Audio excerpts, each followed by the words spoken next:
Madame, Monsieur, bonsoir et bienvenue. C'est le porte-parole du PDCI, Soumaïla Brédoumi, qui nous accompagne tout au long de cette émission. Nous parlerons avec lui de la révision de la liste électorale, la tournée nationale initiée par le président du parti, Tidiane Tia, les raisons de la convocation de Jean-Louis Billon devant le conseil de discipline du parti. Que disent les textes? La demande de report de convocation formulé donc par la partie Billon, les échanges publiés par Billon portant sur le conseil de discipline et ses avocats, la sortie de la vice-présidente du parti, la position du président Thiam et la date de la future convention. Merci d'être avec nous. Le grand talk démarre maintenant.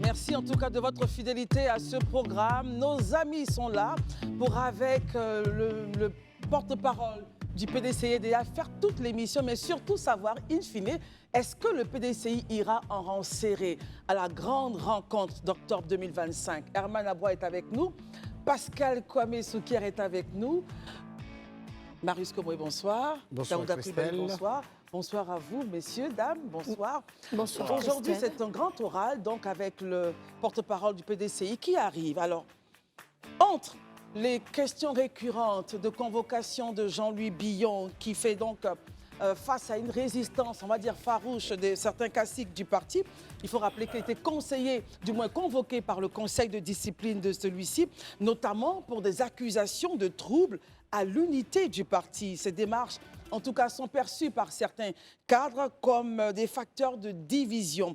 De l'œil extérieur, en tout cas pour certains observateurs, le PDCI est en train de se fracturer. Est-il en accord avec ce point? Monsieur le porte-parole, bonsoir. Bonsoir, madame. Merci d'être avec nous. Pas de plaisir. Avec plaisir, vraiment, vraiment avec plaisir. Le PDCI est-il en train de se diviser pendant que les autres partis se préparent pour aller en rang serré à ce grand rendez-vous d'octobre 2025? Merci beaucoup, madame. Je pense que, avant de commencer, je voudrais vous remercier sincèrement. Vous savez, je ne suis pas quelqu'un qui a la langue de bois. Vous avez fait beaucoup, surtout lors des funérailles du président Henri Konan Bédié. Franchement, j'ai donc décidé, au cours de cette discussion, de vous donner la primeur d'une information. Ah ouais, donc, très bien. Bravo, déjà, on applaudit. Quelle est cette information dont nous avons la primeur? Nous avons bouclé tout à l'heure que le président Thiam fera sa prochaine sortie à l'occasion de ses 12 mois à la tête du PDCI à Boisseau. Vous êtes les premiers à qui l'apprennent. Donc je vous donne cette information. On pourra en parler si vous voulez bien. Bien sûr. Voilà. Alors, PDCI, ça va suffire. Oui, en attendant le grand rendez-vous d'Aboisseau en ce moment-là, vous partez à Boisseau divisé, vous partez unis au vu de tout ce qui se passe? Non, nous ne partons pas à Boisseau divisés, nous ne sommes pas divisés. Voyez-vous, le PDCI est un parti, un grand parti. Un parti tout au long de sa vie qui est formé par la discussion, la confrontation d'idées, la compétition. Et quelquefois, ça a été un peu dur, mais on finit toujours par s'entendre. Parce que la démocratie aussi, c'est l'expression des idées et l'expression des volontés diverses. Mais au finish, il faut qu'à la fin, quand on a décidé, soit par consensus, soit par vote, tout le monde s'allie. Nous sommes donc dans une phase d'ambition. Et au PDCI-RDA, les ambitions sont permises. Les ambitions sont permises. C'est la raison pour laquelle le président Houphouët-Boigny avait instauré ce qu'on appelle la journée du dialogue national. Pour permettre à tout le monde. Ce qu'on disait au président Houphouët-Boigny pendant la journée du dialogue national, on ne pensait pas qu'on pouvait le dire. Et le PDCI-RDA a gardé ça en héritage, selon plusieurs formes, selon plusieurs choses, mais le parti le plus démocratique en Côte d'Ivoire, où on peut s'exprimer, où on peut affronter, où on peut défier, c'est le PDCI-RDA. Très bien. Alors là, vous partez donc en rang serré. Vous êtes un parti démocratique, mais vous ne supportez pas, en tout cas, l'indiscipline. C'est ce que vos textes, en tout cas les communiqués donc référents à Jean-Louis Billon, affirment. On va écouter Herman Aboua sur... D'accord, ok. Monsieur Brédoumi, c'est vrai que vous êtes très optimiste aujourd'hui. On voit un discours qui est carrément un peu alambiqué par rapport à celui que vous avez tenu lors de votre point de presse. Mais en même temps, j'en viens à ma question. En tant que porte-parole du PDCI-RDA, que pensez-vous de cette sorte de fratricide, même si vous ne l'admettez pas, auquel on assiste au sein de votre parti, avec même des audios dans lesquels on entend des propos loin d'être cordiaux? Je fais référence à l'audio qui aurait largement circulé, qu'on attribuerait à M. Zarou Kofi Ahmed, membre de votre parti, pourquoi tout le PDCI-RDA semble traquer de Jean-Luc Billon? Le PDCI-RDA a une seule voix. C'est la voix du président du parti. C'est la seule voix. Et c'est cette voix que je porte. Dans une cour, dans une maison, on se discute. Même quand on a un papa, quelquefois on se met quelque part dans le coin de la maison pour discuter. Et moi, je n'ai pas changé de position. J'ai dit que tout peut se dire, tout peut se faire, mais dans la discipline. Et ça, c'est la voix du président. C'est la voix de toute son organisation. Même dans l'armée, où on tire le fusil, il y a la discipline. Donc, nous disons, tout est permis. C'est quand tout est permis qu'on ne tolère pas l'indiscipline. C'est quand c'est fermé qu'on se dit, c'est parce que c'est fermé. Mais c'est permis. Chez nous, la candidature ne s'exprime pas devant sa femme seulement. Ça s'exprime partout. Que reprochez-vous à Jean-Luc Billon? Hein? Que reprochez-vous à Jean-Luc Billon? Non, on dit à M. Jean-Luc Billon que ses ambitions sont légitimes, mais dans le cadre des règles du parti. Nous sommes aujourd'hui, on ne peut pas aller s'admettre quelque part et puis faire des invectives à son chef. Ça, je pense que dans toute société, c'est comme ça. En référence à ce qu'il aurait dit que le PDC serait un parti devenu mal un club de géré, le soutien. président ne fait rien. Vous voyez, c'est quand même pour des jeunes gens, nous sommes d'une certaine génération. Nous devons céder le pouvoir à jeunes gens. Et nous devons leur donner les règles de bienséance. Et les règles de bienséance, madame, je pense que quand on a un chef, chez nous, les Akans, peut-être que c'est trop, chez nous, on appelle ça la chaise. C'est le symbole. La chaise royale. La chaise royale, c'est le symbole. Là, c'est le parti politique. Et le parti politique aussi, c'est c'est l'organe suprême. C'est la personne qui représente, qui a la vision, qui incarne le parti. À quand alors la Herman, on va convention permettre à ce que pour les autres... faire Herman, taire tout cela? permettons aussi aux autres de poser des questions, s'il vous plaît. La question, une fois, je ne sais plus laquelle vous avez posée Il n'y a maintenant. pas de la convention. Vous avez répondu à toutes mes questions, rassurez-vous. Nous pensons que, je l'ai répété dans aucune intervention, je n'ai dit qu'il n'y aura pas de la convention. Très bien. Il y aura une convention et je suis allé plus loin pour dire qu'elle sera compétitive. Et même on peut faire des exceptions. Si telle est la situation pour que nous puissions nous entendre, les exceptions seront faites. Mais par contre, ceux qui veulent aller au-delà de la convention, malgré la convention, ceux-là, je m'excuse, ils n'ont qu'à nous laisser la paix. Ça, je l'ai dit. Question. Monsieur Brédoumi, j'espère que vous allez très bien. Je vais très bien. Ah oui, ça se voit. Oh, oui. Contrairement à Tidjane Thiam, Jean-Louis Billon a une longue expérience au sein du PDCI-RDA. Oui. Il connaît les réalités locales au niveau de la Côte d'Ivoire. Ne trouvez-vous pas paradoxal qu'un parti comme le PDCI, qui valorise l'engagement militant, puisse envisager de privilégier une personnalité moins impliquée? Quand je parle de moins impliquée, n'oublions pas que M. Tidjane Thiam a fait 24 ans dehors avant de revenir en Côte d'Ivoire. Est-ce qu'il connaît les réalités du pays? Est-ce qu'aujourd'hui, M. Billon n'a-t-il pas le droit de dire qu'il veut être candidat? Est-ce que vous n'avez pas envie de l'empêcher, justement, par votre conseil de discipline du Bélier? Non, attendez, il y a trois choses que vous parlez. En récapitulatif, Daouda, qu'est-ce qu'on retient? Qu'est-ce qu'on retient? La première des choses. M. Tidjane Thiam n'a pas l'expérience, il est du venu. terrain. Parce La que deuxième chose, la est-ce deuxième que M. Billon n'a pas les ambitions? Oui. La troisième chose, est-ce que quand le conseil de discipline du PDCI le convoque, n'est-ce pas une manière voilée de l'empêcher d'être candidat? Donc ça, c'est la question. Donc on va aller point Point par point. Monsieur Tidjane Thiam, rappelez-vous, n'est peut-être pas il est plus ancien que M. Billon dans les arcanes du PDCI. Quand le président Bédi était au pouvoir, lui était au bureau politique, ministre de la République, DG de Minette. En ce moment-là, M. Billon, peut-être plus jeune, ou autre chose, n'était pas dans les arcanes du parti. La preuve, il n'a pas pu avoir les 10 ans de bureau politique pour être candidat. Donc, on ne peut pas dire que quelqu'un qui... Et puis, la diaspora fait partie du dispositif militant du PDCI-RD. La diaspora. Est-ce que vous me permettez de faire une précision sur cette question de bureau politique? Oui. Quand on sait que M. Tidjane Thiam a été obligé de se mettre à jour. Mais se mettre à jour, quand on est au bureau politique, tant qu'on n'est pas exclu, on est au bureau politique. Mais il n'était pas là.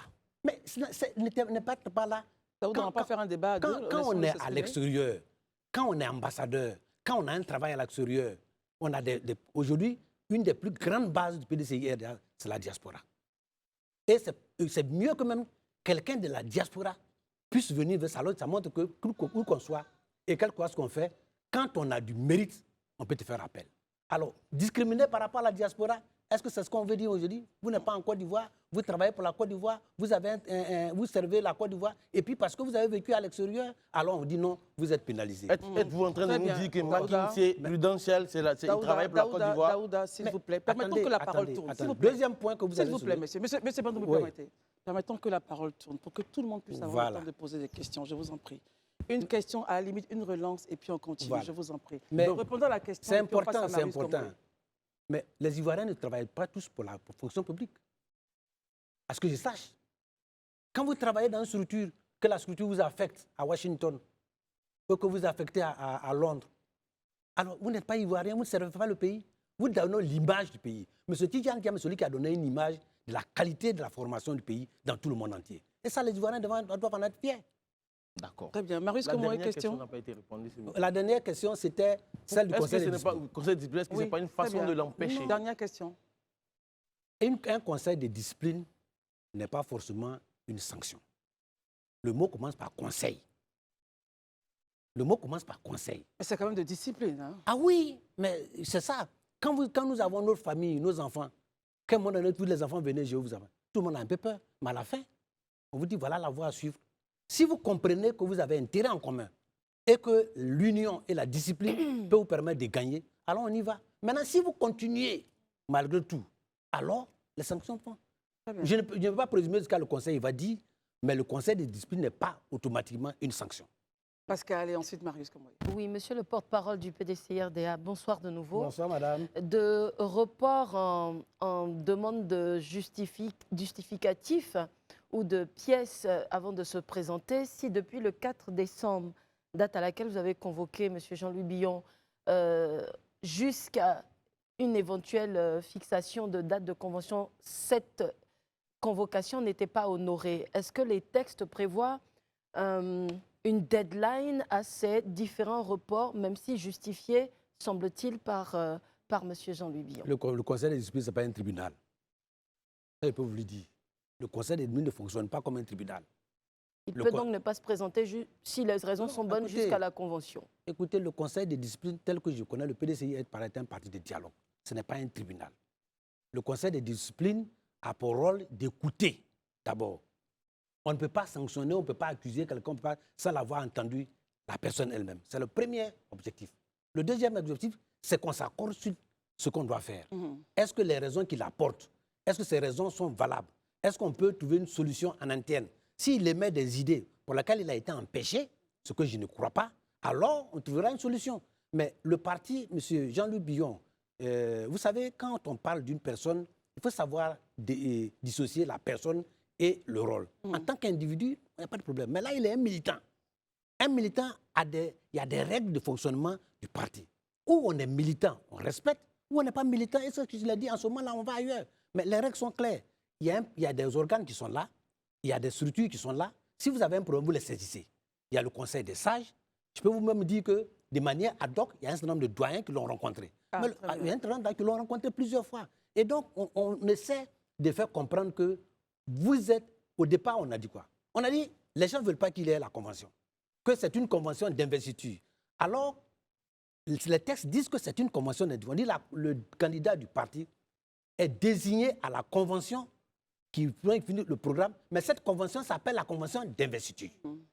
Donc, ce n'est pas parce qu'on appelle ça convention d'investiture que c'est fermé. Et moi, je suis parti par 3 fois pour dire qu'il y aura une convention, elle sera compétitive. Alors, je ne comprends plus donc pourquoi il y a ce truc. Alors, on attend, et puis on va à la convention, on prépare. Et la convention, il y a des membres, il y a des éléments qui constituent la convention. Vous pouvez aller les aborder. Mais le parti dit, on ouvre une campagne, après le bureau politique, pour appeler la candidature, on fait la campagne. Est-ce qu'aujourd'hui, dans ce pays-là, nous, on peut se dire, on commence à faire la campagne officielle, elle s'ouvre et elle se ferme, n'est-ce pas? C'est comme chez nous, elle va se faire s'ouvrir. Donc, moi, je ne vois même pas de problème. Pour le PDCI-RDA, pour le président Thiam, il n'y a pas de problème Billon. Il y a le problème du PDCI qui veut organiser sa convention, qui veut aller gagner les élections. Voilà. Très bien. Marius Komboé. Monsieur le porte-parole, tantôt vous parliez donc d'indiscipline en appelant donc de tous vos voeux l'instauration. C'est une question de discipline, il n'y a pas de question d'indiscipline. C'est une question d'indiscipline, peu importe. L'essentiel, c'est que le mot indiscipline a été lâché. Ce qui sous-entend qu'au PDCI, on ne fait que allusion à la discipline pour les présidentielles de 2025. Avez-vous souvenance qu'au PDCI, l'indiscipline a toujours caractérisé à certains moments certains des cadres de ce parti, dont le secrétaire exécutif actuel, M. Aimou Sylvestre, qui par 2 fois s'était opposé au choix donc, du parti en se présentant donc candidat contre Mme Feu Akangui à Port-Boué, à la communale. Alors, a-t-il été envoyé en conseil de discipline? Il n'y a pas eu de primaire.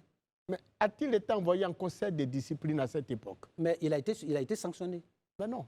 Il a été sanctionné. Permettez qu'il réponde aux questions. Il a été sanctionné. Il a été sanctionné. Et vous vous rappelez aussi que, tout dernièrement, quand on devait aller à Cocody, dans certains endroits, ils ont été sanctionnés. Mais après, on est revenu à la clémence. Vous avez laissé tomber? Non, on a laissé à la clémence. Le PDCI est une famille. Il faut que tu saches que ce que tu as fait n'est pas bon. Et à un moment donné, on te fait appel. C'est ce qu'on demande. Voilà. Et d'ailleurs, on ne les a pas exclus. Hein. On n'a pas pris de blâme, rien. Voilà, on les a suspendus sur le moment. Et puis après, donc, ça n'a aucun effet sur leur carrière politique au PDCI-RDA. Très bien. Herman? À la ligne où on va, est-ce qu'aujourd'hui, le PDCI-RDA pourrait s'inspirer du PASTEF du Sénégal, c'est-à-dire que Thiam, qui serait peut-être pas candidat, finalement, par la Constitution, j'en sais rien, je fais juste une analyse. Est-ce que, en ce moment-là, Jean-Luc Billon pourrait être le plan de substitution? C'est une question juste pour voir si on peut s'inspirer, le PDCI-RDA a la capacité de s'inspirer du cas PASTEF. Non, vous voyez, vous, les Ivoiriens, on a pas éducatif. Il faut expliquer les choses telles qu'elles sont. Nous ne sommes pas dans le cas du PASTEF. Nous sommes dans un cas du PDCI-RDA. Et le PDCI-RDA, c'est un parti qui est organisé, qui a ses règles, qu'il faut les appliquer. Monsieur Ousmane Sonko et eux ne se sont pas bataillés. Voyez-vous? Donc, et Diomaye Faye. Et Diomaye Faye ne se sont pas bataillés. Ils n'ont pas dit si tu vas, etc. Et puis, nous n'avons pas ce problème. Le PDCI-RDA a un candidat qui remplit toutes les conditions pour aller aux élections. Donc ça, ce n'est pas un problème. Souvent, j'entends les gens, mais qui ne veulent pas être candidat. Mais Sonko remplissait aussi les conditions.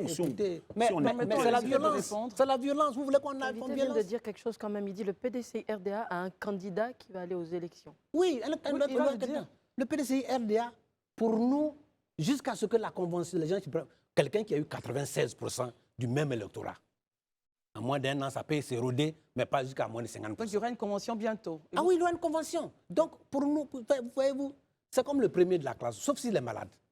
En général, il est toujours premier ou deuxième. Est-ce que vous ne fermez pas la porte à l'expression démocratique en disant qu'ayant eu 96% des voix pour être élu président, ce serait par extraordinaire qu'un autre candidat émerge? Non, je n'ai pas dit qu'il je dis qu'il perde l'élection. Quand je parle c'est le même électorat. Attendez. Alors, le PASTEC, j'ai bien suivi le PASTEC. D'ailleurs, personne ne s'attendait à Diomaye Faye. Personne ne s'attendait. Donc, le PASTEC, au dernier moment, le dernier moment, a décidé que comme je suis empêché, parce qu'il y a la brutalité, parce qu'on m'a mis, vous voyez comment le monsieur a été maltraité, nous ne pensons pas que ce soit une image que la Côte d'Ivoire va appliquer quand même. Donc, pour ce que je sais de notre pays, on ne va pas aller aujourd'hui attraper des gens parce qu'il est candidat, etc. Aujourd'hui, tous ceux qui ont fait ça, y compris les juges, ont des problèmes. D'ailleurs, ça doit nous servir de leçon. Essayons de revenir en Côte d'Ivoire. Voilà. Donc, on est en Côte d'Ivoire, on est au PDCI-RDA, on a les tests, et je peux vous garantir que tous ceux qui veulent être candidats à la Convention seront candidats. Et je peux vous dire, pour l'électorat que j'ai, l'électorat ne change pas. Si l'électorat changeait, c'est un électorat ciblé. Donc, c'est le même électorat qui ont mis quelqu'un à la tête. En moins d'un an. Donc vous supposez que le même électorat, évidemment, ne va pas se dédire jusqu'à moins de 50%. Daouda? C'est ce que je veux dire. M. Brédoumi, j'ai 2 questions, malheureusement, que je vais vous poser concernant l'électorat. Tout à l'heure, vous avez dit que l'électorat ne va pas s'éroder. Oui. Mais selon certains observateurs, au sein du PDCI, lors du congrès électif de M. Tidiane Thiam, il devait avoir 12 000 délégués. Non, pas 12 000. Laissez-moi aller au bout. 7 000. Il termine et puis vous répondez. Il devait avoir 12 000 délégués et sur le terrain, finalement, on a eu autour de 4 000 délégués qui ont voté. Ceux qui n'ont pas voté, où sont-ils? Pour qui roulent-ils? Ça, c'est la première question. D'accord. La deuxième question, je souhaiterais qu'on revienne sur l'article 90 de vos statuts et règlements qui disent que, notamment, que tout manquement des militants à leurs obligations est sanctionné par des mesures disciplinaires et sont considérés comme faute les avertissements, les blâmes, les suspensions temporaires et définitives. Voilà. Or, dans vos propos, il y a comme une forme d'incohérence, M. Bredoumi. Vous dites que non, on l'a convoqué, non, ce n'est pas pour le sanctionner. Or, quand je regarde l'article 90 du Conseil de discipline, c'est pour des fautes lourdes. Or, la faute dont vous parlez tout à l'heure, vous dites clairement qu'il a, j'ai envie de dire, insulté le président, il a invectivé le président. Ce sont des fautes lourdes. Donc, quelque part, est-ce que ce n'est pas une façon de le sanctionner, de l'empêcher d'aller à la convention pour ne pas qu'il soit candidat au présidentiel? Dans ce moment-là, pourquoi on appelle un conseil de discipline si on doit le sanctionner avant? Je vous ai dit que ce n'est pas un tribunal. Je vous ai dit que nous sommes dans un parti politique. D'ailleurs, nous, on s'étonne d'ailleurs qu'il y ait autant de bruit autour. Parce que dans un parti politique, il y a beaucoup de choses. D'ailleurs, quand on a fait les convocations, au niveau du PDCI, on n'a même pas parlé de ça dans la presse. Vous m'avez jamais entendu parler des conseils de discipline. On s'étonne d'ailleurs que certains diffusent. Et ça, c'est une façon aussi d'appeler les uns et les autres que le parti politique, c'est une famille. Si on vous appelle M. Daouda, avant de venir, vous prenez une trompette, vous dites à toute la ville, ce n'est pas une façon de vous honorer vous-même. Donc je pense que ce problème ne devrait même pas être sur la place publique. Voyez-vous? Donc je pense que moi, je dis, ce n'est pas un tribunal. Et on vous écoute. Et si on vous écoute, si vous avez raison, on dit, bon, vous avez raison. Si vous n'avez pas raison, on vous sanctionne. On peut vous verbaliser. On peut vous dire, n'allons pas, et puis on avance. La sanction, ce n'est pas forcément celle qui est écrite. Il y a des gens même qui ont été convoqués pour les élections 2023, mais qui n'ont pas eu les suspensions. Parce qu'ils ont estimé des conditions que les gens estimaient que c'était plus ou moins... mais l'article 92, l'article 92 s'applique quand vous êtes en faute. Mais pour le moment, nul n'est fautif, sauf si on le démontre autrement. D'accord. Tant qu'on n'aura pas le conseil de discipline, on ne pourra pas donc déterminer... mais moi, je peux vous dire une chose. Oui. Nous sommes quand même des gens qui ont traversé plusieurs systèmes. Et nous avons pour mission, pour objectif, d'aller dans l'union. Si tant est que chacun veut mettre un peu de loin, et ça, vous serez surpris des résultats. Très bien. Écoutons Pascal. Et puis, oui, un petit commentaire. Moi, je rebondis sur les mots forts qu'emploie M. Bredoumi. Il parle d'union, il parle de famille, il parle de ne pas sanctionner, d'écoute notamment. Et aujourd'hui, il dit que ça aurait dû se régler en interne. Pourquoi passer par le conseil de discipline alors qu'on aurait pu tout simplement demander à ce militant, qui n'est tout de même pas un militant comme les autres, il faut au moins le lui reconnaître, de choisir de l'écouter sans passer par une convocation du conseil de discipline. Ça aussi, c'était possible. C'est une remarque. Et ma question, c'est à quand une rencontre Tidiane Thiam, Jean-Louis Billon, mano à mano, sans intermédiaire, sans conseil de discipline pour se parler? Est-ce au programme? Madame, vous savez, dans un parti politique, c'est comme dans un foyer, à certains points. Moi, je vous ai dit tout à l'heure qu'il y a eu 10 membres, des doyens, qui sont à la manœuvre depuis un moment donné. Donc, ce n'est pas une affaire de dire que, bon, on ne va pas par le conseil de discipline. Donc, on a le comité ad hoc et le conseil de discipline à côté. Il y a 10 personnes, moi, je les connais toutes. D'ailleurs, je ne sais même pas qui a dit certains noms. Parce que tout ça, là, on a voulu que ça se gère dans vraiment la stricte dissection. C'était l'esprit. À ces réunions, on laissait même les téléphones pour ne pas qu'il y ait les choses, enregistrement, quoi. Mais malheureusement, il y a certaines personnes qui sont dedans qui se plaisent à mettre ça sur la place. C'est ça qui est un peu déplorable.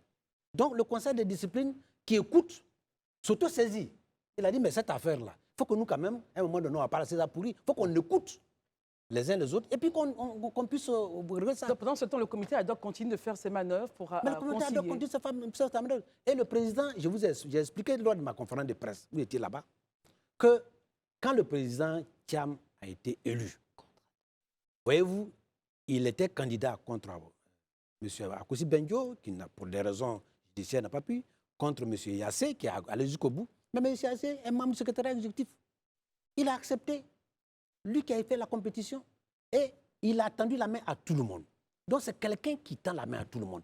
Jusqu'à présent, M. Thiam, qui est le président du parti, moi aussi son porte-parole, il ne m'a jamais dit qu'il a convoqué quelqu'un au conseil de discipline. Le conseil de discipline, qui est un organe libre, s'auto-saisit et il ira. Et le président du parti a un pouvoir de clémence.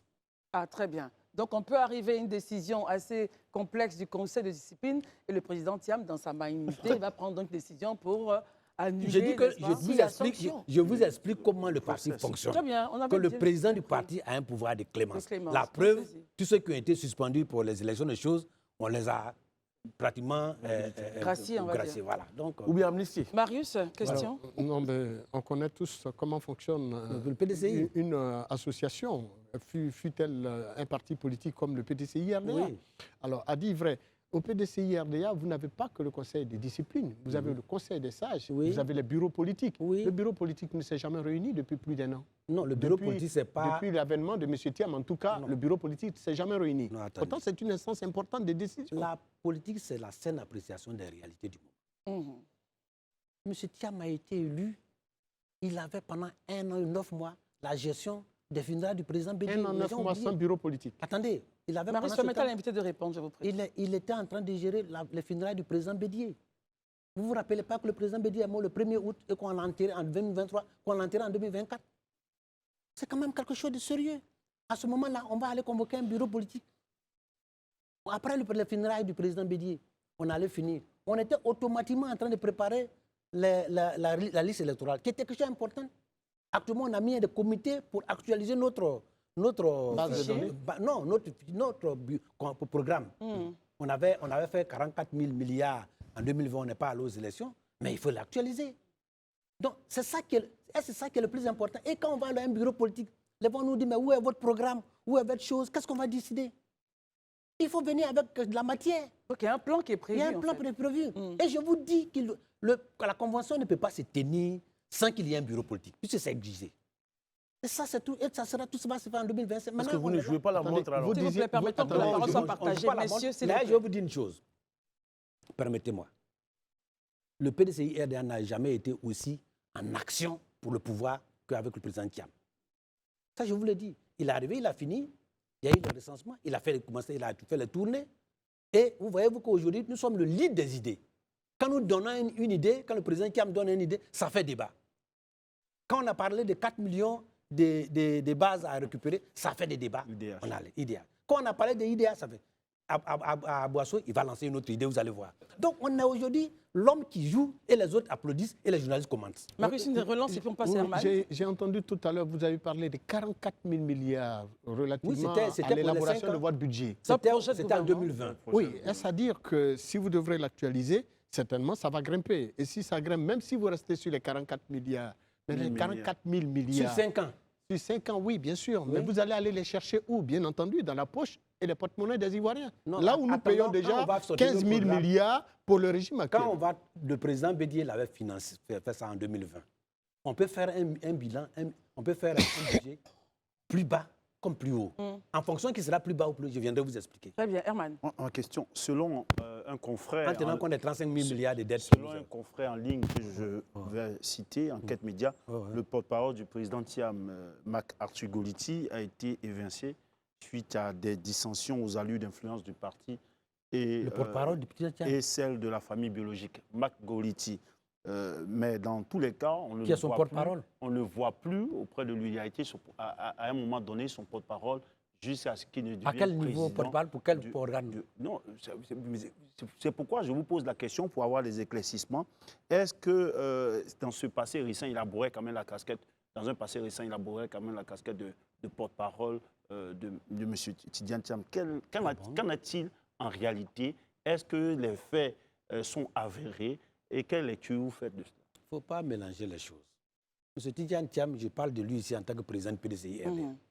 Et jusqu'à ce que je sache, il ne m'a pas encore limogé de mon porte de porte-parole. C'est ça. Donc vraiment, je ne sais pas s'il y a eu un autre porte-parole. Avant qu'il ne soit président, il avait des gens avec qui il travaillait. Est-ce que ceux-là... Mais est-ce qu'il ne travaille pas dans le cadre d'un président de parti?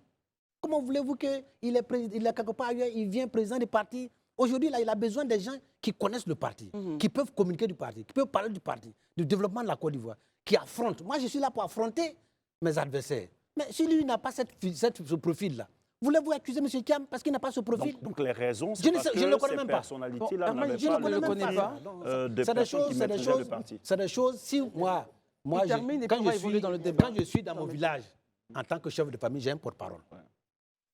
Quand j'arrive là-bas, je ne parle pas parce que je suis chef. Mais je ne vais pas venir au PDCI à mon chef d'Accro. Alors, Marius n'est pas la parole. Vous avez donné les raisons. Non, je ne le connais même pas. Permettons... Daouda. Monsieur Bredoumi, moi, je voulais qu'on parle de la situation sociopolitique. Voilà. Parce que on a, pour moi, je veux dire aujourd'hui, quel est l'état des lieux? On est à 11 mois des élections. Oui. Quels sont vos défis pour 2025? Merci pour cette question. Cela est la raison pour laquelle nous avons choisi M. le président Titian Thiam. On lui a dit, va nous chercher le pouvoir. Pour chercher le pouvoir, il faut que d'abord on fasse un diagnostic. Aujourd'hui, la Côte d'Ivoire est un pays qui a des richesses, des ressources importantes, des ressources édaphiques, c'est-à-dire au-dessus du sol. L'agriculture a un fondement mis en place par le PDCI-RDA. On ne peut pas nier ça. On a des sous-sols. Et le sous-sol qu'on exploite aujourd'hui, c'est le PDCI-RDA. Quand vous prenez la carte géologique, quand vous partez les ressources humaines, le PDCI-RDA les avait envoyés au Canada. La plupart des géologues là sont allés au Canada, financés par le PDCI-RDA, dans les perspectives de pouvoir exploiter nos sous-sols. Par le gouvernement ou par le PDCI-RDA? Par le PDCI-RDA. Parce que c'est le PDCI qui gère. Quand on parle des RHDP qui a fait ça, vous ne dites rien, mais laissez-moi dire PDCI-RDA. Donc c'est le PDCI-RDA. Donc le PDCI-RDA les a envoyés formés en prélude à cela. Ils sont tous à la retraite aujourd'hui. Non, c'est eux-mêmes qui sont plus ou moins même des gens qui ont créé des structures privées et qui coordonnent. C'est ça. Monsieur le porte-parole, vous nous dites ici sur ce plateau que toutes les recherches, du moins toutes les découvertes minières et du gaz qu'on retrouve aujourd'hui est à l'apanage donc du pouvoir PDCI quand ils étaient aux affaires sous... Les ressources pétrolières et minières, ce sont des données du sol et du sous-sol. Qui ont été mises en avant sous quel Et pouvoir? rappelez-vous bien, vous êtes peut-être jeune, et je vous le concède, c'est en 1974 que le président Houphouët-Boigny, avec le ministre Guy Dibo, a voulu qu'il a pris sa première coupe de champagne parce qu'on avait découvert le pétrole. C'est-à-dire qu'on avait déjà la cartographie de toute la base, on savait qu'il y avait donc du pétrole. Parce que les Blancs, le temps de Tagini, les Blancs qui avaient fait la cartographie, ils avaient dit que nous sommes sur un carton ouest-africain, où ils ne pouvaient pas avoir de pétrole. Et le président Houphouët-Boigny a mis en place une politique pour dire impossible n'est pas ivoirien. Donc il faut le faire. La carte géologique et les recherches sismiques ont permis donc de découvrir cela. Et c'était le groupe ESSO-Shell qui a été le premier à faire. Ce n'est pas un groupe Total et autres, ce n'est pas français. C'est après qu'ils sont venus. Et aujourd'hui, tous ceux qui interviennent, qui ont des grandes structures qui font, c'est les anciens de Petrosi, les anciens de Sodemi. Et on a mis la Sodemi en place pour pouvoir le faire. Y compris Petrosi. Et puis y compris Petrosi. Donc, c'est des choses qui sont maintenant... Le président Houphouët-Boigny avait dit qu'il ne fallait pas l'exploiter. Oui. Qu'une fois qu'on dit qu'on a le pétrole, ça va créer le bordel, on a l'agriculture. Et qu'on laisse le sous-sol pour les générations à venir. C'est comme ça que ça a été fait. Donc, ce n'est pas une affaire de dire qu'on a inventé. Le pétrole est une roche liquide qui se forme à partir du tertiaire par ce qu'on appelle les paléontologues qui ont fait ça. Donc, c'est une roche liquide. Et ça peut fuir. Et c'est la formation du pétrole qui fait dégager, les hydrocarbures font dégager le gaz, le nitrogène qu'on capte pour aller faire autre chose. Donc ça, c'est des choses qui sont connues. Moi, je suis pas Maintenant, aujourd'hui, nous avons observé que depuis un moment donné, nous avons une dette abyssale. Très bien. Alors, 6 000 milliards, 35 000 milliards, on va peut-être à 40 000 milliards. On a des ressources humaines aujourd'hui qui ne sont pas de qualité. On vient de faire le budget. Le budget, la mission, formation, recherche, enseignement, c'est près de 1 900 milliards sur 15 000 milliards. 12% du budget général. Donc, voyez-vous que le développement humain, même aujourd'hui, tout ce qu'on est en train de faire comme pétrole ou autre, quels sont ceux qui vont tirer? On n'a même pas de qualificatifs. Alors, justement, essayons de nous arrêter. Voilà. Lorsque tous ces minerais ont été découverts, c'était donc sous le président Houphouët. C'est vrai qu'on était très jeunes, mais on sait au moins qu'il était le président de tous les Ivoiriens. Ensuite, lorsqu'on parle de l'administration, c'est une continuité. Donc, tous ceux qui gèrent après, évidemment, héritent des biens de la Côte d'Ivoire. Oui, je sais pourquoi je l'ai dit. Ceux qui m'écoutent savent pourquoi je l'ai dit. Ah, très bien. Mais dites-le maintenant, Daouda, vous n'avez pas la parole, en fait. Maintenant, on va faire un tour de table encore pour permettre aux uns de poser des questions. Commençons par vous, Pascal. Oui, enfin, je suis contente qu'on ait abordé la question des défis de 2025. J'aimerais qu'on s'y recentre, même si je maintiens que ce soit le PDCI-RDA, le FPI ou le RHDP aujourd'hui qui découvrent des ressources, ces ressources-là sont réputées appartenir aux Ivoiriens et ce sont avec les moyens de l'État de Côte d'Ivoire que ces ressources-là seront mises en valeur. Exactement l'idée. Et justement, sur la question de leur mise en valeur, Donc, si vous arrivez au pouvoir en 2025, comment toutes ces richesses-là, plus les autres présentes, plus ces ressources humaines que vous allez certainement mettre en valeur, qu'est-ce que vous promettez aux Ivoiriens pour 2025 et votre exercice du pouvoir? Bon, vous verrez ça quand on va faire le premier. Je vais vous donner quelques éléments. Des grandes lignes. Des grandes lignes, notre politique est basée sur le progrès de l'humain, de l'homme, le capital humain, la formation, la création de la richesse partagée, l'équité et l'équilibre régional.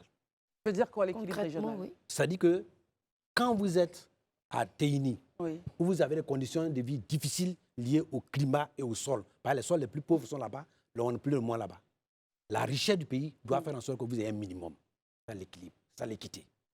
C'est ce qu'on a fait en finançant le développement de la zone de savane, du centre-nord, par les ressources du sud, le café, le cacao, le bois et autres. C'est ce qu'on doit faire. Donc, c'est ce qu'on appelle le développement de l'équité. Aujourd'hui, on a à peu près 5 à 10%, 5% de la richesse qui est partagée par une minorité. Et les Ivoiriens sont pauvres. Aujourd'hui, moi, je vous dis, on est toujours à 39% de taux de pauvreté. Personne ne m'a dit où ils ont trouvé les sources de 37,7%. Moi, je n'ai pas de source. Donc, pour le moment, la seule source qu'on a, les enquêtes de ménage, c'est 39%. 4 Ivoiriens sur 10 vivent au-dessus du seuil de la pauvreté. Il faut donc faire en sorte que les Ivoiriens puissent faire. Et il y a trois choses qui impactent les Ivoiriens. La nourriture, le transport et le logement. Vous-même, vous savez à Abidjanzi. Selon les zones, il faut que les Ivoiriens puissent se loger correctement, soit en voyant les moyens de louer une maison, soit de construire une maison. Ils puissent manger correctement, se soigner et se déplacer. Et ce sont ces facteurs-là qui constituent l'indice du développement humain. Dernière relance, Pascal, avant de passer à Daouda. Qu'est-ce qui, à votre avis, depuis la session du président Alassane Ouattara à la tête de ce pays, a évolué? Ce qui a évolué, c'est les infrastructures. C'est tout selon vous? Ça, moi, je reconnais ça. Et tout dernièrement... Qu'est-ce que vous pensez du programme social du gouvernement? Le programme social du gouvernement, peut-être que vous en bénéficiez. Moi, je viens de mon village, je viens de tourner. Je viens même de la région de Bentéguélé à Aude. Les gens disent que la santé est gratuite. Moi, je suis allé faire des enquêtes il y a 2 mois. Je suis allé dans certaines régions pour avoir, quand tu envoies ta femme à l'hôpital pour accoucher, ce n'est pas gratuit. Tu payes 30 et 50 000 francs CFA. Je défie que le monde, tout le monde. Et ça, c'est difficile. C'est extrêmement difficile. Très bien. Permettons. Donc tout ça, c'est le développement. Vous aurez la parole. Vous aurez la parole. Permettons qu'il termine. C'est vrai. Oui, il termine d'abord. Sur la question des femmes qui vont à l'hôpital. Marius, il termine son point avant de prendre la parole. Oui, mais c'est des femmes enceintes. Oui, mais non, la gratuité ciblée touche uniquement et exclusivement les femmes enceintes, pas toutes les femmes. Comme on dit que ce qui est dit dans la loi, dans les textes, et la réalité est différente. Moi, je suis en train de vous dire. Moi, tout dernièrement, on a dit que les certificats de nationalité étaient gratuits. Ça, c'est clair. Mais vous êtes dans là où vous voulez aller. Quand vous vous déplacez pour aller à la préfecture, ou bien à la sauvegarde, pour aller à la justice, pour aller voir les gens, jusqu'à ce que vous finissez, ce n'est pas gratuit, mon frère. C'est de ça que nous parlons. Okay. Daouda Herman. Il y a la loi et puis... En tout cas, ça n'était pas sous le PDCRDA non plus. Quoi? La gratuité des Pascal, c'est Daouda qui a la parole, si, je vous en prie, s'il vous plaît. Daouda. Merci beaucoup. Monsieur Bredoumi, que j'aime appeler mon cher oncle. Oui. J'ai l'impression que vous partez un peu dans tous les sens. Oui, c'est ça qui me caractérise. Bien sûr. Et même, je vais vous ramener au centre. Voilà. Allez-y. Tout à l'heure, Madame Pascal vous a posé la question, qu'est-ce qui a évolué chez Alassane Ouattara? Vous avez dit... Les infrastructures. Les infrastructures. Oui. Mais, Monsieur Bredoumi, tout à l'heure, vous avez parlé du taux de pauvreté qui, selon vous, est à 39%. Oui. Mais le gouvernement parle de 37,5%. En 2010, nous avons combien de taux de pauvreté? Mais moi, je ne parle pas de 2010. Bon, je vous le dis. On était à 54%. Oui. Et quand on quitte 54%, je prends vos chiffres, M. Bredoumi, nous sommes aujourd'hui à 39%. C'est comme si le taux de pauvreté, en fait, il y avait 15% de moins de pauvres aujourd'hui. Oui. Donc, M. Bredoumi, est-ce que le taux de pauvreté a-t-il évolué ou n'a-t-il pas changé? Est-ce que vous ne faites pas ici preuve de mauvaise foi? Non, je vous dis, il demeure encore élevé. Il demeure encore élevé, mais est-ce que vous ne pouvez au moins reconnaître qu'il y a eu un changement? Essayons de laisser l'invité s'exprimer. Le fait de dire que le taux de pauvreté est 39%, est-ce que ce n'est pas honnête? D'accord. Ce n'est pas une question de malhonnêteté. Moi, je parle des chiffres et des faits. Et c'est pourquoi j'ai toujours pris les chiffres du gouvernement. Prenons même 37,7%. Non, prenons les 39%. Alors, non, attendez. Puisque je pense que le fait, parce qu'il me dit que je n'ai pas de sources. Moi, je suis regardé le PND qui court. Le PND, c'est 59 000 milliards. Le PND consacre 7% seulement pour le capital humain. il consacre 1,2% pour tout ce qui est équilibre social, changement climatique. Vous pensez que ça, c'est normal? Mais, M. Brandoumi, prenons le budget de l'État. D'accord. On vient de voir, je vous ai dit, 15 000 milliards. Il n'y a que 1 900 milliards. Ça fait 12% pour l'éducation, formation et recherche. On a 0,04% pour la recherche pour un pays. Et ça me permet alors de vous poser la question suivante, parce que vous avez tendance à vous épancher sur les inéquités, les richesses qui sont inéquitablement réparties. Oui. Mais finalement, quand on arrive à cette situation, est-ce que cela ne part pas de la mauvaise gestion du PDCI depuis les temps où Foué-Boigny jusqu'à aujourd'hui, que les autres pouvoirs sont obligés de redresser? Non, je vais vous dire une chose. Après, M. Daouda, vous parlez bien le français, mais c'est grâce au PDCI RDA. C'est-à-dire monsieur Brandoumi, arrêtez-nous ça, s'il vous plaît. Non, mais je suis en train de vous dire. Je vous explique que vous avez eu une bonne formation. C'est ça qui vous permet de vous débattre ici. C'est ce qui est un manque aujourd'hui dans ce pays-là. C'est bonne formation? Vous avez, regardez bien dans le PND. Moi, je prends tous les chiffres de l'État. Hein. Le nombre d'années minimum, maximum que les gens passent pour les filles à l'école, formation et éducation, c'est 4,2 pour 2 années. 4,2 années. Ça est dans le PND. Pour les garçons, c'est 6 ans. Vous pensez qu'on peut développer un pays avec des gens qui ont un niveau 4 ans, seulement 6 ans? Donc, il faut mettre de l'effort. Il faut faire de l'effort pour former. Je suis quand même un peu embêté. Ça fait 15 ans. Ça fait 15 ans. Je suis embêté, mais bon, on va me prendre la parole, c'est pas bien grave. Herman va prendre la parole. Moi, je parle que de faire. J'ai une Permettez question. de poser une on va question. partir avec ça. J'ai une question, mais vraiment pour que vous nous situiez sur 3 points. Oui. Mais c'est une seule question. Allez-y, monsieur, à votre position. Parlons de positionnement politique. Quelle est la position politique actuelle du PDCRDA sur la question du franc CFA? Ça, c'est le premier aspect. Et que pensez-vous de la bonne gouvernance telle qu'on nous le présente actuellement en Côte d'Ivoire? Et récemment, on nous dit que le 43e BIMA va partir depuis 60 ans. Sera retrocédé au bataillon, enfin à l'armée ivoirienne. On sait que le PDCRDA a été le parti qui a lié avec la France tous les accords de défense. Quelle aujourd'hui lecture vous faites de cela? Vous savez, le monde évolue. Le monde évolue, on reste là-dessus parce qu'en seconde partie, vous serez là, mais le temps oblige tout de suite. Merci d'être avec nous pour la seconde partie de ce temps d'antenne. Le porte-parole du PDCI est toujours avec nous, M. Soumaïla Brandoumi, qu'on a beaucoup de plaisir à recevoir. En première partie, il a dit et il a en tout cas assuré que le PDCI était et prêt à conquérir donc le pouvoir en 2025. Herman, avant le journal qui était présenté par Isabelle Vauvert, vous aviez une question. Reprenez la question, elle est fait qu'il puisse rapidement, je voulais juste la position du PDCRDA sur la question du franc CFA. Est-ce qu'il souhaite, il préfère le franc CFA dans sa mouture actuelle ou bien il faut qu'on le gère autrement? La question de la bonne gouvernance et le cas du 43e BIMA où le bataillon français quitte. Le PDCI-RDA respecte les institutions et tout ce qui est la sécurité. Le PDCI-RDA ne se prononce pas là-dessus, mais nous prendrons la suite en fonction de où on la laissera. En ce qui concerne la monnaie, je pense que de plus en plus, tous les pays reconnaissent qu'il faut une certaine autonomie de la monnaie, mais la monnaie individuelle a beaucoup de défauts. Il faut trouver, autant on a l'euro, pendant que les gens sont en train de créer l'euro, autant que l'Afrique pense à avoir une monnaie commune africaine. Maintenant, en ce qui concerne la bonne gouvernance, moi je pense que nous aurons beaucoup à parler là-dessus, parce qu'aujourd'hui, on parle beaucoup des non-transparents. Le GAFI vient de nous faire passer sur la liste grise.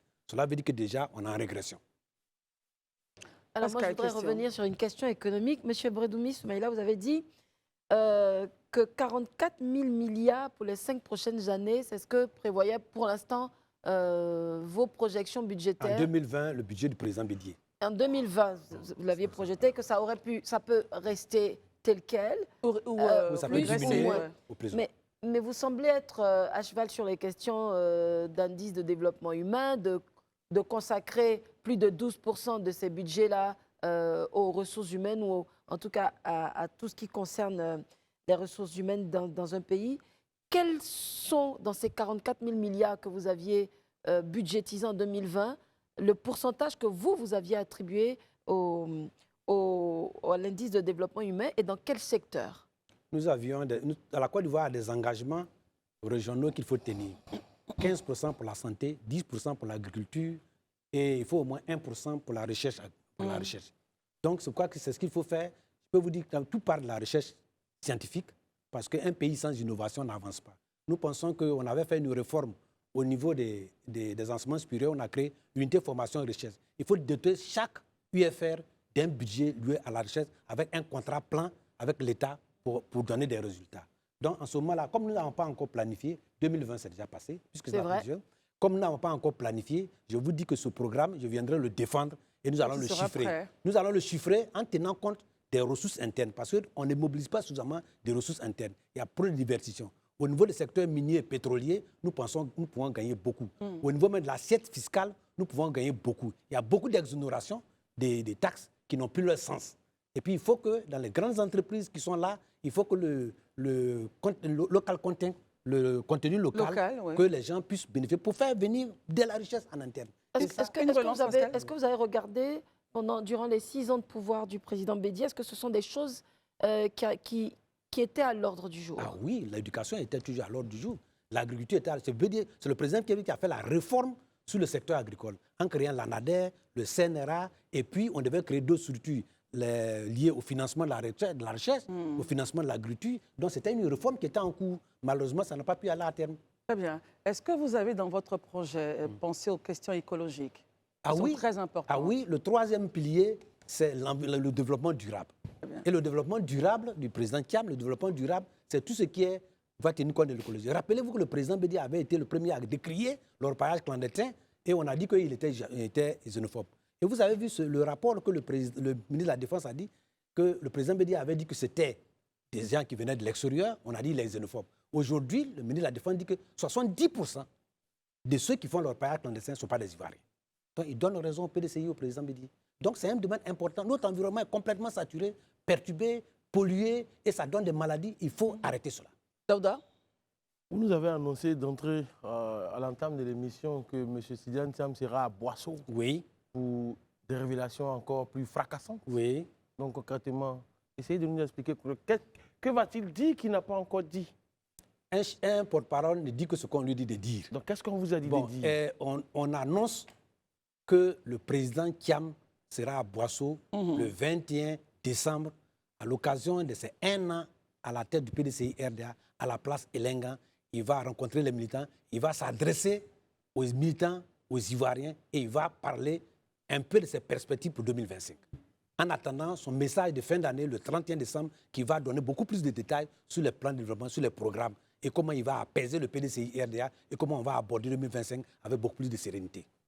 Relance Daouda? Bon, allez-y. À Marius? Très bien, Marius. Alors, si nous nous en tenons donc au cadre du parti, qui envisagerait justement de voir leur président porter les couleurs du parti aux prochaines présidentielles, non, nous annonce dans les coulisses et nos informations semblent être de plus en plus concordantes que M. Tidjane Thiam n'est pas aurait une deuxième nationalité, la nationalité française.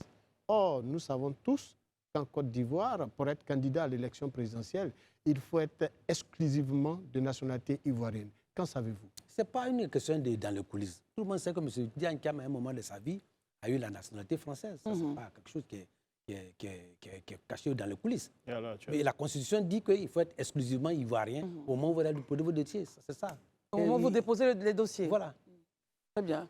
Alors, on a une question. Vous êtes exclusivement ivoirien et la procédure, ça, je pense que, rassurez-vous, on se rassure. Moi, je suis serein. Donc, il n'a aucun problème d'éligibilité. Très bien. Herman, question. Pour les observateurs de la vie politique ivoirienne, il est bon que l'opposition puisse aller en rang serré. Mais ce qu'on voit, ce n'est pas forcément en rang serré. Même au niveau du PDCI RDA, il y a des confrontations.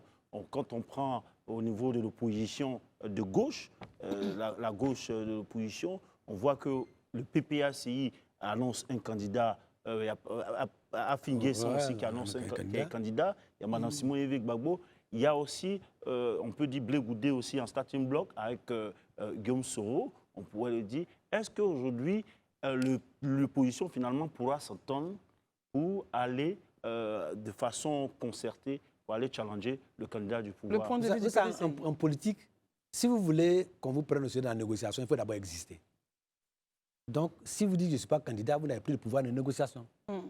Donc, moi, je pense que normalement, vous êtes candidat, vous venez avec un monde, et puis on négocie. Mais je peux vous dire qu'au niveau de l'Assemblée nationale, déjà, les partis sont représentés, l'opposition se concerte. nous, dans tous les votes de loi, nous constatons un peu PACI, le FPI, etc., pour nous accorder sur le budget. On s'est accordé pratiquement, sans que nous ayons besoin de jouer, parce qu'on a la même vision de sortir la Côte d'Ivoire, d'avoir le changement. Donc, à ce niveau-là, moi, les chefs se rencontrent. Contrairement à ce que les gens disent, nous qui sommes dans le secret de Dieu, nous savons que les chefs se rencontrent. Maintenant, il y a deux stratégies. Les chefs des différents partis d'opposition. Il y a deux stratégies. La première stratégie, c'est de trouver un candidat unique pour aller. La deuxième, c'est de dire, on trouve des candidats majoritaires et puis on va au deuxième tour. Donc ça va être l'objet de peaufinement avec les leaders des partis politiques.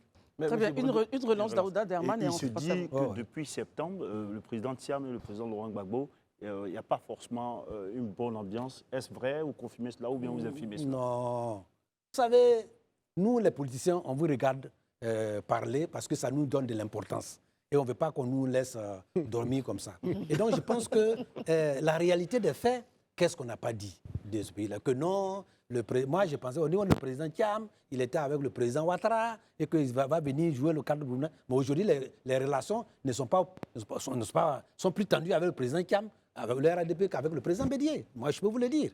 Parce que le président Thiam... Les relations sont tendues entre le PDCI et le RHDP, actuellement, qui n'était avec le président Bédié, après l'épisode de 2018. Parce que moi, je suis quand même proche du président Bédié. Le président Bédié n'est pas quelqu'un qui est assez invectif, qui a ces choses. Il a toujours voulu arrondir les choses. Or, nous, maintenant, là, M. Thiam, il est là. C'est nous qui sommes demain les doyens. Le président Bédié était le doyen, nous, on est le doyen. Et c'est nous qui... C'est vous qui le guidez? On ne le guide pas, mais on est quand même ses conseillers. D'accord, très bien. Donc, entre Daouda, le président Thiam et Laurent Gbagbo, il n'y a pas de problème. Très bien, Daouda.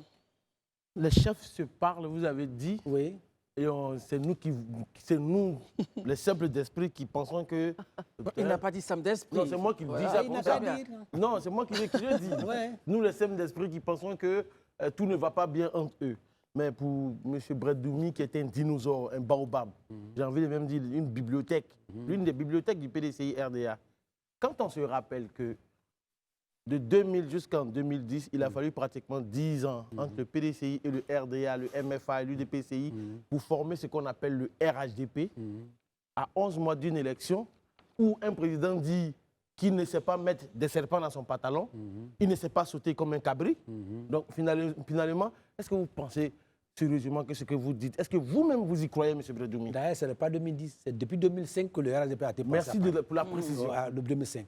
Mais le RHDP, l'idée du RHDP et l'idée du RHDP actuel, c'est ça qui a fait la rupture en 2018. Donc cette idée-là, elle a proscrit. Non, la question n'est pas... Moi, ma question n'est pas là. Ma question, c'est là. Je suis en train de vous dire qu'il y a deux options. La première option, c'est qu'on s'accorde pour avoir un candidat. On n'est pas obligé d'avoir une fusion. Au niveau de l'opposition? Au niveau de l'opposition. La deuxième chose, c'est qu'on s'accorde pour aller aux élections et puis on trouve des accords, des désistements ou bien d'appui. C'est ça qui est le problème.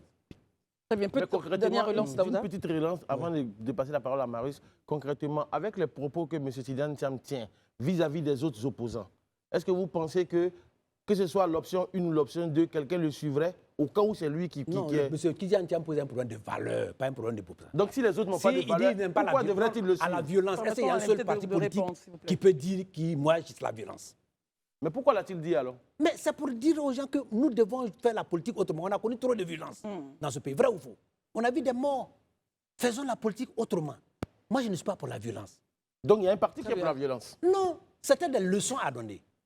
Et je ne pense pas qu'un parti se soit concerné. Très bien. Ah ben si. Merci beaucoup. Merci Daouda. Écoutons Marius Komoé. Alors, sur la question du RHDP, je voudrais donc revenir sur les propos de Daouda pour dire que le PDCI RDA, rappelons-nous, est membre fondateur en tant que parti de cet organe, de ce outil politique qui a gouverné la Côte d'Ivoire dès la cession du président Ouattara au pouvoir. Vous parlez de rupture, c'est vrai, mais bien avant la rupture, ce parti a amené les Ivoiriens à croire au RHDP, le PDCI bien entendu. N'est-ce pas aujourd'hui une trahison de ce parti, le PDCI RDA, en ayant amené les Ivoiriens à aller vers le RHDP et puis après nous faire croire à l'ensemble des Ivoiriens que le RHDP est évidemment le diable qu'il faut abattre? Non, d'abord, ce n'est pas un parti que nous avons. Nous avons fait une alliance qui devait s'accorder avec l'ensemble des partis politiques. D'ailleurs, quand je vois le drapeau du PDCI dedans, ça me cœur. Donc, est-ce que vous avez fait une démarche justement entre on a fait des démarches pour retirer votre logo? Vous savez, selon que vous soyez puissant ou misérable, le jugement de cour vous rendra blanc ou noir, a dit La Fontaine. À un moment donné... Mais votre logo, votre téléphone, il est noir, M. Daouda, est-ce que vous avez la parole? Non, je pense Notre logo n'est pas noir. C'est du vert blanc. C'est du vert blanc. C'est le logo qui est là. J'ai vu des gens. Nous avons une carte de vote dans l'éléphant noir. C'est différent. Ce n'est pas la carte de vote du RDR qui est dans la case là-bas. Regardez bien. Donc, c'est des choses. Vous avez fait donc des démarches. On a fait des démarches. Pour retirer votre logo. Qu'est-ce qui a été. Qu'est-ce qui arrive en réponse? Ils disent qu'ils ne veulent pas. Et nous allons faire en ça une des conditionnalités, d'ailleurs, pour que la CEI contienne que si on veut envoyer une carte, un logo, où il y a le PDCI derrière, nous allons déposer plainte à la CEI, à la Cour constitutionnelle. Ils vous ont dit formellement qu'ils refusaient d'enlever votre logo. Donc, ça, de toute façon, c'est des choses, nous allons parler de ça autant que vous me le voulez. Mais pourquoi ils ne veulent pas l'enlever? Parce qu'ils veulent utiliser ça pour tricher les électeurs, comme l'a dit M. Marie. Marie, je reviens à votre question pour dire... C'est une accusation. Oui, c'est quand même assez grave, monsieur. C'est pas assez grave, nous leur avons dit. Moi, ce que j'ai dit là, on leur a déjà dit. Pourquoi quel est l'objet de garder notre logo si ce n'est pas pour tromper nos militants? Mais dès lors que vous avez des cadres et non des moindres qui sont encore avec... Oui, mais ils ne sont pas PDCI. Le PDCI est incarné par un parti qui est là, qui n'est pas dissous. Donc, pour venir à ça, ce n'est pas une trahison avec la population. Nous avons mis ensemble une vision commune. De nous associer. L'association que nous avons voulu, ce n'est pas une fusion. C'est une alliance. C'est une alliance. À partir du moment où on veut faire une fusion, on a dit non à la fusion. Et on l'a expliqué clairement. Ils nous ont traduit en justice. On est allé plusieurs fois, on a gagné. Et vous savez, nous sommes toujours à l'objet d'attaques en fusion. Là, le 16 décembre 2023, les gens oublient qu'on était en plein problème de justice. On n'a même pas pu organiser notre congrès extraordinaire. On est venu. Et nous sommes prudents là-dessus. Donc, nous n'avons trahi personne. La trahison, le président Bédi, au cours d'une interview, m'a dit qu'il a été déçu de cette alliance parce que les engagements qu'ils ont pris, les engagements n'ont pas été respectés. Quels étaient ces engagements? Qu'est-ce que vous répondez à ceux qui ont dit qu'ils n'ont pas été écrits, ces engagements? Oui, c'est vrai que ça n'a pas été écrit. C'est vrai que ça n'a pas été écrit. C'est ça la confiance. Vous savez, le président Bédié, il est d'une certaine génération. Mais comment les Ivoiriens, justement, arrivent à faire la différence, justement? C'était quoi, ces engagements? Puisque ce n'a pas été écrit et vous dites des choses, alors les Ivoiriens se situent à quel niveau? Le président Bédié l'a exprimé en son temps, de son vivant. Il a dit qu'ils ont fait les accords devant témoins. Il n'a pas dit que c'est écrit. Malheureusement, lui, il est mort et il nous a dit, à partir du moment où ces engagements n'ont pas été tenus, on se retire. On s'est retiré. Donc, quand on se retire, on enlève notre logo, puis les gens font leur chemin. C'est tout. Il n'y a pas de... C'est-à-dire, quand vous vous séparez, même dans un mariage, quand vous séparez, que chaque fois vous êtes en train de parler de votre ex, c'est comme si vous avez quelque chose qui vous amène là-bas. Nous, on n'a plus de problème d'ex. Nous sommes en train de partir, nous, on veut prendre le pouvoir. Ils n'ont qu'à nous laisser tranquilles. Donc, vous voyez, c'est notre problème. Monsieur Brendoumi, tout récemment, Marius relance et Pascal ensuite. À Yopougon, Monsieur Jean-Louis Bion a été justement invité par les populations d'Andokwa au fin donc de les entretenir sur la vie du parti. C'était à Andokwa, Yopougon. C'était donc des militants du PDCI qui l'avaient invité. Et tout dernièrement, il a accordé une interview à un confrère de La Place, une interview qui sera certainement diffusée très bientôt. Nous apprenons dans les coulisses que le PDCI veut également aller faire un autre meeting à Andokwa Yopougon et également demande à passer sur la même chaîne de télévision où M. Jean-Louis Bion est passé pour son interview. N'est-ce pas Jean-Louis Bion qui fait fonctionner ou bouger le PDCI? Non, c'est vous qui m'avez, c'est Jean-Louis Bion qui m'avait invité ici. Non, moi je suis... Tous les jours que Dieu fait, j'ai une demande d'interview. Et je cherche ça en fonction de pas. Donc, au contraire, c'est le PDCI qui fait bouger le pays. Là, je peux être d'accord. Très bien. Et ce n'est pas Jean-Louis Bion qui fait. Lui, il veut rattraper son état. Jean-Louis Bion, c'est un cadre du parti. Ah oui, moi aussi, je suis un cadre du parti. Oui. Et je suis un porte-parole. Et vous marchez tous la main dans la main pour le parti. Oui, c'est ça, mais quand il va rencontrer la population, mais il ne rencontre pas dans le cadre du PDCI-RDA. Parce qu'il rencontrer les délégués, rencontrer les choses, il y a une demande officielle qui s'est faite. Et en ce moment-là, vous allez, vous le faites. Il peut le faire, il est délégué, il peut le faire. Il anime son truc. Mais dire qu'il va parler au nom du PDCI, ça, c'est pas, il n'a aucune autorisation, il n'a aucun truc pour le faire. Mais il est libre en tant que citoyen de rencontrer la population. Très bien. Voilà. Alors, Soumaïla Brendoumi, alors, pour 2025, sur quoi les Ivoiriens devraient donc se peser pour dire que donnons toutes les chances à Tidiane Thiam afin qu'il devienne le président de la République? D'abord, pour terminer. Merci beaucoup, madame, pour cette question. D'abord, les Ivoiriens aujourd'hui mangent-ils véritablement à leur faim? Pour la question aux Ivoiriens, est-ce que les Ivoiriens se soignent plus facilement? Aux Ivoiriens de répondre, Est-ce qu'ils ont la possibilité d'avoir des emplois comme ils veulent pour leurs enfants? M. Ouattara l'avait dit également. Non, attendez, les Ivoiriens... Permettez à ce qu'ils répondent, je vous en prie. Les Ivoiriens, est-ce que les Ivoiriens, quand ils dorment, ils ont un sommeil tranquille? Nous, on dit, notre objectif, c'est de venir mettre l'homme au cœur du développement. Les richesses qui sont créées, il faut que les Ivoiriens en profitent. Il faut que les Ivoiriens bénéficient d'égal traitement. C'est ce qu'on appelle l'équité, d'égal traitement. Que ceux qui en ont moins, que ceux qui en ont plus puissent les aider. Que notre environnement soit protégé pour les générations à venir. Que nos productions agricoles nous permettent de nous nourrir, les transformer. Qu'on arrête d'exporter après 25 ans, 35 ans les matières brutes. Que les ressources nouvelles qu'on trouve, qu'on puisse le faire. Qu'il y ait la transparence, qu'il y ait moins de vol de nos ressources. Tous les mois, il y a au moins un problème de détournement. Tous les mois. Tous les mois, je viens de voir avant de venir, il y a un autre qui est sorti. Tous les mois, sanctionner aussi. Tous les mois. Mais sanctionner ou pas, tous les mois, il y a quelque chose. Moi, je ne veux pas tellement de sanctions. Non, mais vous parliez... Laissez-moi finir. Non, on a demandé qu'est-ce qui fait la spécificité de Tidiane Thiam. Là, vous êtes en train de parler de programme, pas de l'homme. C'est la transparence. Oui. On reste dessus. C'est l'efficacité dans l'action. C'est l'homme au cœur de son développement. C'est l'éducation. C'est la santé. C'est la formation. Et c'est surtout la conservation, la gestion durable des ressources. Merci. C'est ça qu'il faut maintenant. Et je demande aux Ivoiriens de s'apprêter à avoir un nouveau leadership et que moi, Brédoumi, je leur dis, ils n'ont qu'à faire confiance parce qu'il n'y a Dieu que Dieu seul. Nous sommes proches du pouvoir et en 2025, Tidiane Thiam va prendre le pouvoir. Ils n'ont qu'à venir ensemble pour qu'on puisse célébrer cette victoire. Très bien. Alors, on rappelle, M. Soumaïla Brindoumi, que le président Tidiane Thiam sera à Boasso le samedi prochain 21 à la place Elenga pour rencontrer les militants et s'adresser aussi à la population ivoirienne à l'occasion de sa première année à la tête où il fera le bilan et lancera les perspectives. Et pour ceux qui avaient peur qu'il ne soit pas candidat à cause d'une nationalité qu'il aurait donc eue auparavant, vous rassurez pour terminer qu'il n'a aucun problème, il est candidat pour cette élection. Ce que les Ivoiriens doivent retenir, c'est que Tidiane Thiam sera président. Pour être président, ça veut dire qu'il est candidat. Il sera président. Il faut bien qu'il soit voté voilà, d'abord. Il faut bien qu'il soit choisi. Attendons que le Conseil constitutionnel... En tout cas, merci quand tu n'as pas de problème, on ne peut pas te récuser. Merci beaucoup. Merci beaucoup, Soumaïla Brindoumi, d'être venu. Pascal, merci beaucoup. Merci beaucoup, Christian. Permettez-moi de remercier, déjà de m'incliner sur la mémoire de Monsieur Lucien Kassi-Kouadio, qui est notre éminent footballeur éléphant vainqueur en 92. C'est ça. Donc, feu Lucien Kassi-Kouadio nous a quittés il y a quelques jours. J'aimerais présenter mes condoléances à toute sa famille et remercier son Excellence, Monsieur l'ambassadeur de Côte d'Ivoire en France, son consul général et tous ses collaborateurs qui ont facilité le retour de l'administration pour la famille. Merci. Merci beaucoup. Pensons aussi à Kona Aboulaye, qui a été aussi président du Denguélé, qui est un grand dirigeant. Donc, puisqu'on parle de sport, lui aussi... Merci en tout cas, vous faites bien de mentionner ces points-là. Merci Pascal, merci monsieur le porte-parole. Herman, merci infiniment. J'allais dire Pascal. Marius, Daouda, merci. On se retrouve donc demain pour une autre émission du Grand Talk. Les programmes continuent sur la FTV. Bonsoir.